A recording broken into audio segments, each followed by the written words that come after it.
আবেগ দেখায়, তারা সেই মানুষগুলোকে ফেরত পাবে না, তারা সারা জীবনের জন্য তাদেরকে হারিয়েছে, এগুলো নিশ্চয়ই বাংলাদেশের মানুষ মনে রাখবে। সেই রক্তের উপর দিয়ে বাংলাদেশের মানুষ আজকে যেই অর্জনটা করেছে, সেটি একটি, যারা এই আন্দোলন করেছেন তারা সরাসরি বলতে চেয়েছেন স্বৈরাচারের পতন তারা ঘটাতে চান। তো এই মুহূর্তে যারা বিভিন্ন দপ্তরের দায়িত্বে ছিলেন, যারা বিভিন্ন মন্ত্রণালয়ের দায়িত্বে ছিলেন, আমরা গত কয়েকদিন ধরে আপনাদের এই খবরও দিয়ে আসছিলাম, যদিও দিতে পারিনি, এটা আমাদেরও ব্যর্থতা একরকমের টেলিভিশনের, যে অনেকেই দেশ ছাড়ছেন, অনেকেই অন্য অন্য দেশে, যারা এই দেশ থেকে অবৈধভাবে ইনকাম করে অন্য দেশে টাকা পাঠিয়েছেন, কালো টাকা যাদের এই দেশের হিসাব নাই, তারা বিভিন্ন প্রক্রিয়ায় তারা ওই দেশে টাকা পাঠিয়ে বাড়ি গাড়ি কিনেছেন।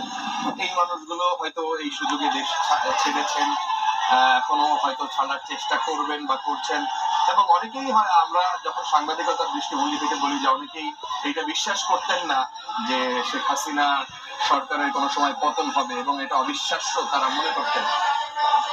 সেই জায়গায় তারা একটা প্রমাণ হয়তো পেলেন যে না, সবকিছুরই একটা শেষ আছে, সবকিছুর একটা শেষ হয়। এই যে গত কয়েকদিন ধরে যে সহিংস আন্দোলন আপনারা দেখলেন, তাদের রক্তের উপর দিয়ে, তাদেরকে আসলে এটা খুব সহজ ছিল না, গ্যালনের পর গ্যালন রক্ত দিয়ে, মানুষের জীবনের উপর দিয়ে, কত মানুষের, আমরা গত কয়েকদিন আগে একটা রিপোর্ট পর্যন্ত আমরা দেখাইতে পারি নাই, যে একটা, আমি যখন বাংলাদেশ চক্ষু বিজ্ঞান হসপিটালে গেলাম, ওখানকার একজন ডক্টর আমাকে বললেন যে সেখানে 400 মানুষ শুধুমাত্র একদিনে, 2 দিনে গেছে, 400 মানুষ যারা চোখে, যাদের বুলেট লেগেছিল, যারা চোখ হারিয়েছেন সারা জীবনের জন্য, কিন্তু সেই খবরটাও আপনারা হয়তো সেভাবে জানেন নাই, জানাতে আসলে দেয়া হয় নাই, সেই কারণে ওইভাবে আমরা জানাতে পারি নাই আপনাদেরকে। এগুলো সবই আস্তে আস্তে আপনারা জানবেন। এবং সেই যে ডক্টর আমার সাথে কথা বললেন, তখন সেই ডক্টর কিন্তু আমাদের সাথে কথা বললেন এইভাবে যে আপনি বাইরে কথা বললেন না, বা তাকে তার রেফারেন্সটা দিয়েন না। অনেক অনেক বাংলাদেশের আইন শৃঙ্খলা বাহিনীর সদস্য, পুলিশের সদস্য প্রাণ হারিয়েছেন। সত্যি কথা বলতে, যখন তারা নিজেরা কথা বলেন, তারা বলেন যে উপরের আদেশের ছাড়া তো আমরা এগুলো ঘটাতে পারি না।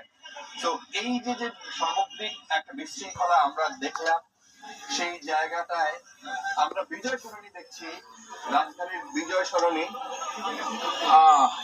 এটিকে আমি আমার ভাষায় বা আমি কিছু বলতে পারবো না। এটি আসলে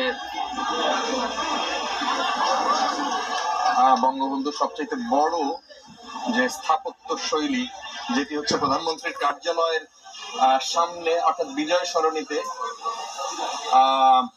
সেখানেও ছাত্র জনতা সেটা ভাঙার চেষ্টা করছেন অনেকে। এটা অনেক,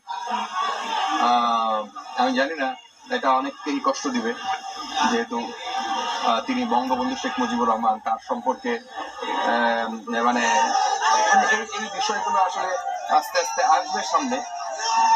আমরা দেখেছিলাম ইরাকে যখন সাদ্দাম হোসেনের পতন হয়, তখন কিন্তু সাধারণ মানুষ, তার যে, আমার এটা পরিষ্কার